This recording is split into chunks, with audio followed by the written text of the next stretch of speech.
Dear student अस्सलाम वालेकुम, welcome to the concept of mathematics. आपकी खिदमत में आपका होस्ट मोहम्मद शुएब हाशमी नई वीडियो के साथ आपकी खिदमत में हाजिर है। प्यारे बच्चों, आप यकीनी तौर पे अपना सिलेबस ख़त्म कर चुके होंगे और कुछ बच्चे जो हैं वो अभी भी सिलेबस ख़त्म करने में मसरूफ़ हैं। तो बहुत अच्छी बात है कि आप जो भी पढ़ रहे होंगे बहुत अच्छे तरीके से पढ़ रहे होंगे, यानी उसके कॉन्सेप्ट क्लियर कर रहे होंगे। प्यारे बच्चों, मैथमेटिक्स में किसी भी मैथमेटिक्स में कॉन्सेप्ट्स क्लियर करना सबसे अहम बात मानी जाती है कि मैथमेटिक्स में जिस बच्चे के या जिस टीचर के कॉन्सेप्ट्स बहुत अच्छे होंगे वो ज़्यादा अच्छे तरीके से क्वेश्चन को एक्सप्लेन कर सकता है और ज़्यादा अच्छे तरीके से उसको सॉल्व कर सकता है और आने वाले एग्ज़ाम में ज़्यादा अच्छे तरीके से ज़्यादा से ज़्यादा और बेहतर मार्क्स हासिल कर सकता है। तो प्यारे बच्चों, मेरी भी यही कोशिश होती है कि मैं भी जो भी पढ़ाऊँ इतने अच्छे कॉन्सेप्ट के साथ क्लियर करूँ, इतने सादा तरीके से, इतने आसान तरीके से क्लियर करूँ ताकि आपको मैथमेटिक्स में जो रुकावट या उलझन या हेजिटेशन या घबराहट होती है वो बिल्कुल ना हो और आप मैथमेटिक्स को दिलचस्पी के साथ, शौक़ के साथ, लगन के साथ, मेहनत के साथ हल करने की कोशिश करें। आप यकीनी तौर पे कामयाब होंगे। मैथमेटिक्स इतना मुश्किल सब्जेक्ट नहीं है जितना लोग समझते हैं, लेकिन सिर्फ मुश्किल उस वक्त होता है जब बताने वाले का तरीक़ाकार जो है वो कॉम्प्लिकेटेड होता है या उसका तरीक़ाकार थोड़ा सा मुश्किल तरीके से समझाता है, तो वो बच्चे फॉलो नहीं कर पाते, जिसकी वजह से बच्चों को मैथमेटिक्स जो है वो मुश्किल लगता है। लिहाजा ऐसी बात कोई नहीं है। मैं आपको जो भी कोशिश करता हूँ, जो भी समझाता हूँ, कोशिश करता हूँ कि इतने आसान तरीके से समझाऊँ कि आपको फ़ौरन ही समझ आ जाए और आप दिलचस्पी के साथ मैथमेटिक्स को हल करें और अपने वाले जो आपके इसके अंदर मुश्किलात हैं या जो भी प्रॉब्लम है उसको अच्छे तरीके से टैकल करें। तो प्यारे बच्चों, आज हम क्लास 10th में यूनिट 7 ट्रिग्नोमेट्री शुरू करेंगे। याद रखो कि सबसे मैथमेटिक्स का जो दिलचस्प टॉपिक है वो ट्रिग्नोमेट्री है। ट्रिग्नोमेट्री की एप्लीकेशन पूरी चीज़ों में पूरे हर जगह पे इस्तेमाल होती हैं। जैसे आप बड़े होते जाएंगे, आप ट्रिग्नोमेट्री को पढ़ते जाएंगे, आपको इसका इस्तेमाल भी जो है वो बहुत ज़्यादा जो है दिखाई देगा। आप मुख्तलिफ़ किस्म की मशीनरी के अंदर, बिल्डिंग स्ट्रक्चर के अंदर, सिविल इंजीनियरिंग के अंदर, मैकेनिकल इंजीनियरिंग के अंदर, इस तरह से मुख्तलिफ़ चीज़ों के अंदर, मुख्तलिफ़ इंजीनियरिंग में आपको ट्रिग्नोमेट्री का इस्तेमाल बहुत ज़्यादा ही दिखाई देगा। तो मुझे उम्मीद है कि मैं जो भी आपको पढ़ाऊँगा आप उसको फॉलो करेंगे, उसको अच्छी तरह समझेंगे। मैं भी अपनी तरफ से कोशिश करूँगा कि आपको अच्छे तरीके से एक्सप्लेन करूँ ताकि आपको फ़ौरन ही समझ आए। तो प्यारे बच्चों, आए अपने टॉपिक की तरफ। ये टॉपिक क्या है? आज है unit 7 class 10 introduction to trigonometry. तो पहले देखते हैं कि ट्रिग्नोमेट्री क्या है। ट्रिग्नोमेट्री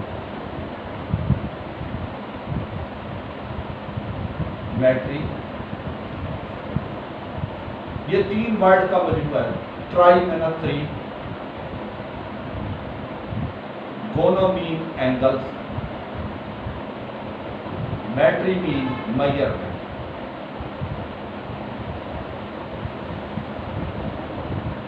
इसकी डेफिनेशन क्या बनेगी? Measurement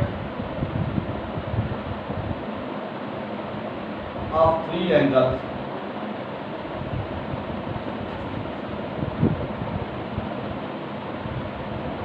is called trigonometry.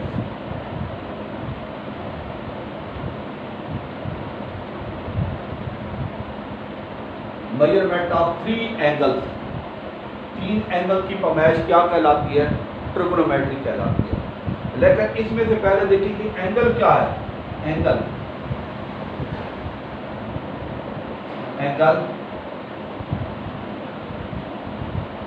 Is the union of 2 raise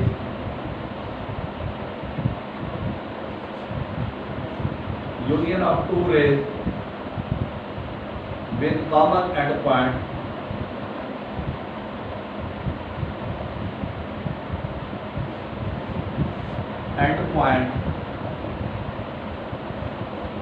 but not lying on the same line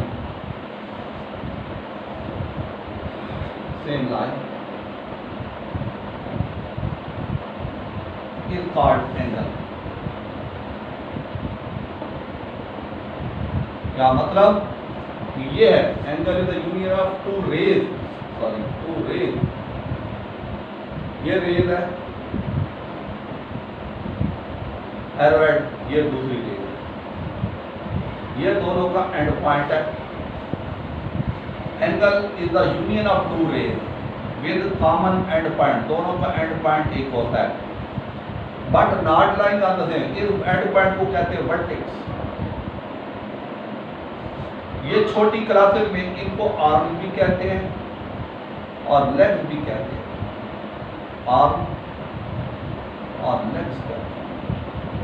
तो वो कहता है angle is the union of two rays with common end point but not lying on the same line. अब ये वाला आपका जो है वो एंगल होगा, ये वाला। तो वो कहता है but not lying on the same line, ऐसे कभी नहीं होगा, यानी इसके ऊपर रे के ऊपर रे आ जाए।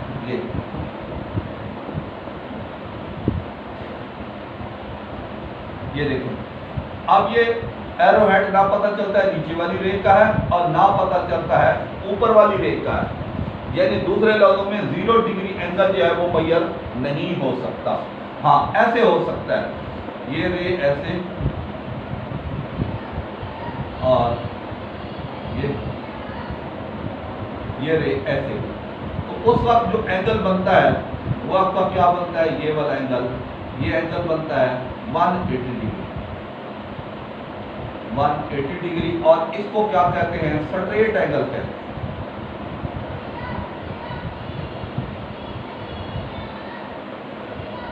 क्या कहते हैं, स्ट्रेट एंगल। इसको मैं फिर वादे कर देता हूं, ये सारे को, ये देखो,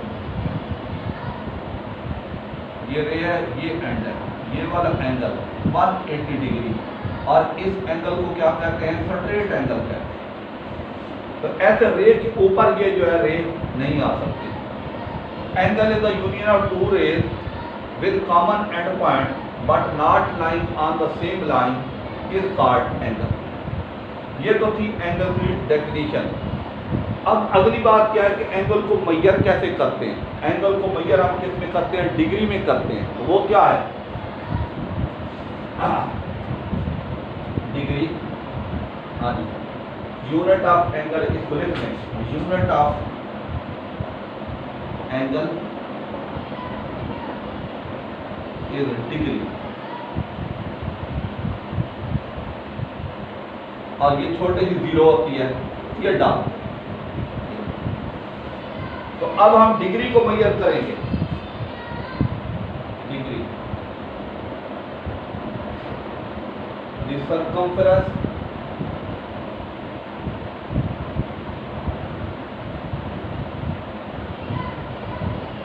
of a circle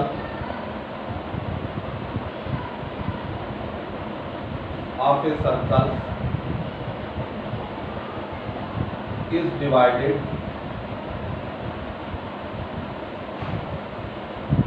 into 360 parts.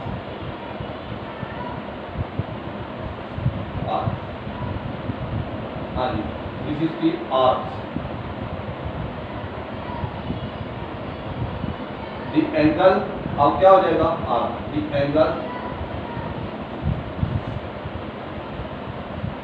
subtended by an arc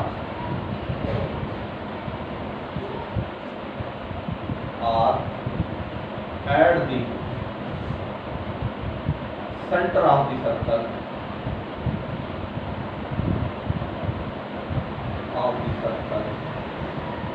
is called degree। क्या कहलाता है, the circumference of a circle. ये है सर्कल,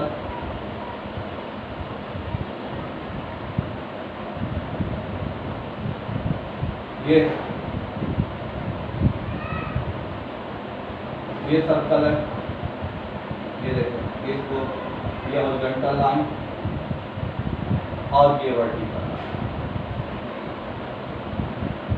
यहाँ पे क्या होता है 0 डिग्री एंगल, ये सेंटर ओरिजिन, यहाँ 90 डिग्री, यहाँ 180 डिग्री, यहाँ 270 डिग्री, यहाँ 360। तो वो कहता है कि इस एंगल को इस तरह से, इसको सरकमफ्रेंस को ऐसे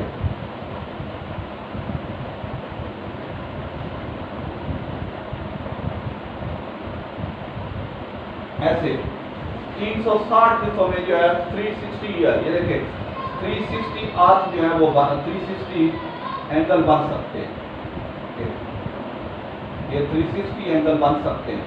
तो हर आर्क के सामने जो एक एंगल होता है उसको हम क्या कहते हैं, डिग्री कहते हैं। The circumference of a circle is divided into 360 arc. ऐसे ये देखिए एक आर्क, ये दूसरी, ये तीसरी, ये चौथी, ये पांचवी, छठी, सातवीं, आठवीं, नौवीं, इस तरह से 360 आर्क।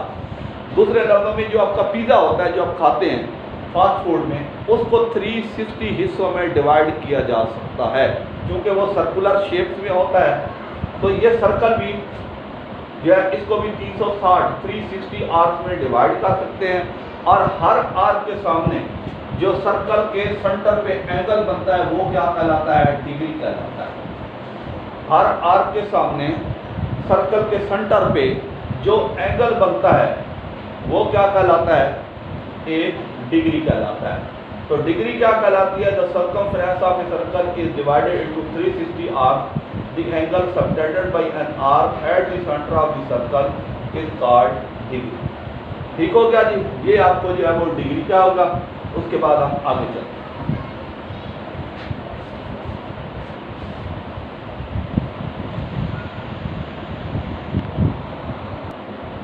ये बच्चों अगला measurement of an angle in sexagesimal system.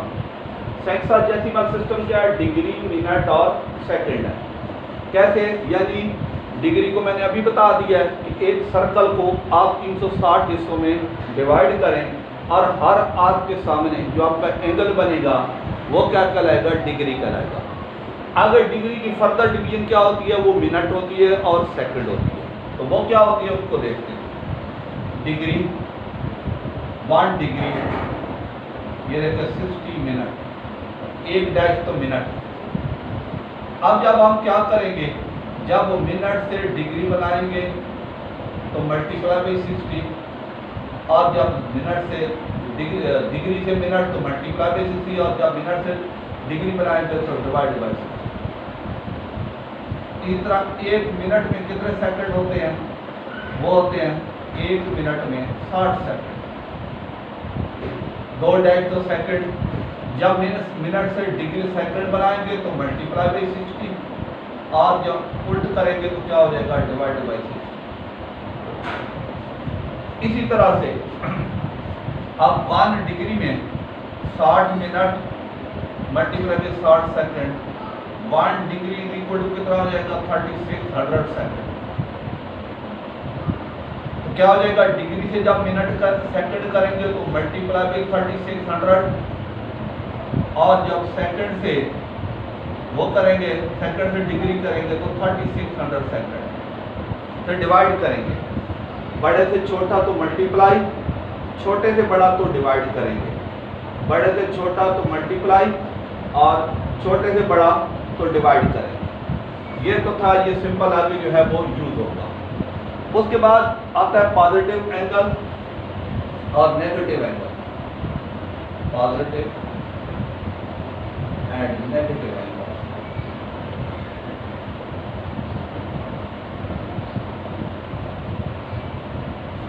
वो क्या है, इधर देखिए, ये है टर्मिनल रे, ये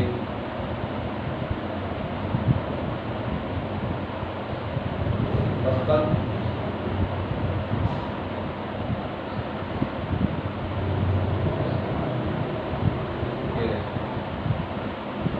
ये 0 ओरिजिन, ये एक्स एक्सिस, ये एंगल 90, ये 180, और ये 270, ये 360। हाँ जी, ये पूरा एक चक्कर जो है वो 360 से चले, दोबारा यहाँ 360 पे आते एक रेवोल्यूशन कहलाता है, 1 रेवोल्यूशन। रेवोल्यूशन का मतलब होता है चक्कर, कंप्लीट चक्कर, कि एक पूरा चक्कर काटे, ठीक है, यहाँ से चले पूरा चक्कर काटने के बाद यहाँ पे दोबारा पहुँच जाएं, तो ये आपका क्या कहलाता है, 1 रेवोल्यूशन कहलाता है।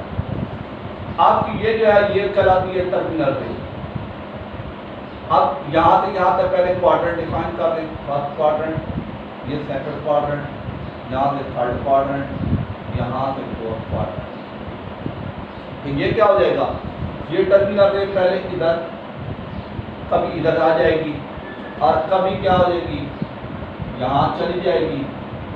तो आपकी ये है इनिशियल रेंज, कभी जो है वो यहाँ आ जाएगी, आपका एंगल जो है वो यहाँ आ जाएगा, ये। उसके बाद कभी टर्मिनल रेंज इधर आ जाएगी, ये क्या हो जाएगा, ये। तो जब ये है एंटी क्लॉकवाइज डायरेक्शन, जैसे ऐसे घूमेगी तो क्या हो जाएगा, anti clockwise.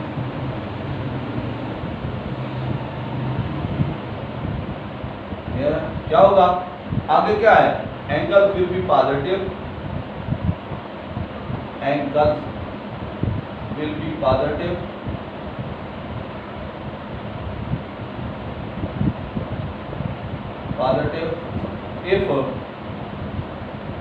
if terminal ray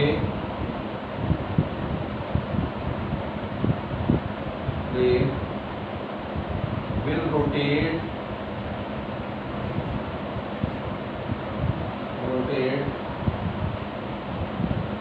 in clockwise, anti-clockwise direction, anti-clockwise।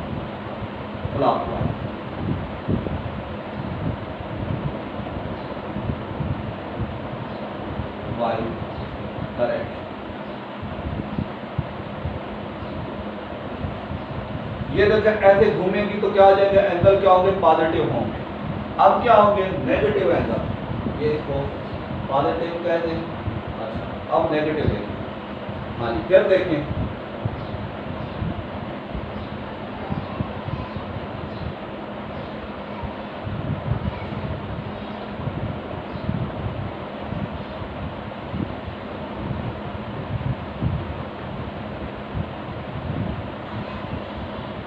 ये फर्स्ट क्वाड्रेंट, ये सेकंड क्वाड्रेंट, ये थर्ड क्वाड्रेंट, ये फोर्थ क्वाड्रेंट, ये ओरिजिन।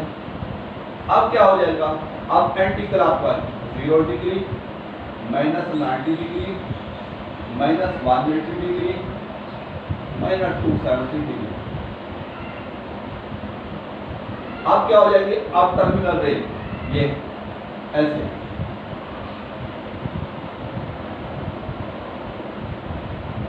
किधर आ जाएगी,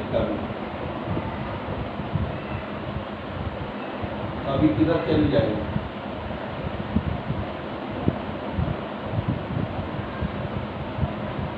कभी किधर आ जाएगी।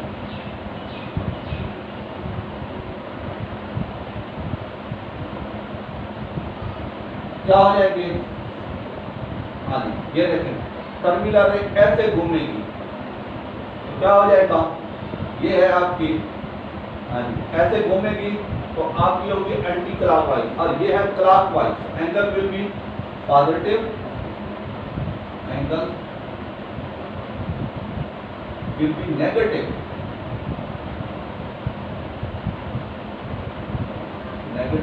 इफ टर्मिनल रे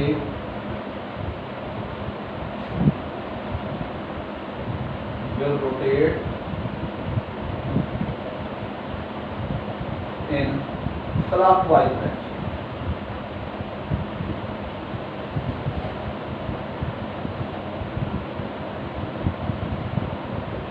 ये क्या हो जाएगा, इस तरीके से जब उल्टा घूमे क्लॉकवाइज घड़ी की सिमत में ऐसे जब घूमेगी तो एंगल क्या होंगे, नेगेटिव होंगे, और जब ऐसे घूमेंगी तो एंगल पॉजिटिव, एंगल क्या होंगे, पॉजिटिव, और जब ऐसे घूमेंगी तो एंगल क्या होंगे, नेगेटिव होंगे। तो ये है इसका जो है वो सारा तरीका कार है। इस तरह से ये टर्मिनल रे रोटेट करती रहती है और एंगल जो है वो चेंज होते रहते हैं। तो प्यारे बच्चों, आपको यकीनी तौर पर मेरी एफर्ट बहुत पसंद आई होगी। आपको मैंने बेसिक कंसेप्ट बताए, एंगल के बारे में, टर्मिनल रेट के बारे में, और ये इसके बाद जो है वो क्वाड्रेंट के बारे में, और ये एंटी क्लॉकवाइज के बारे में। यकीन आपको पसंद आए होंगे। आप मेरे चैनल को शेयर करें, लाइक करें, कमेंट्स करें। शुक्रिया।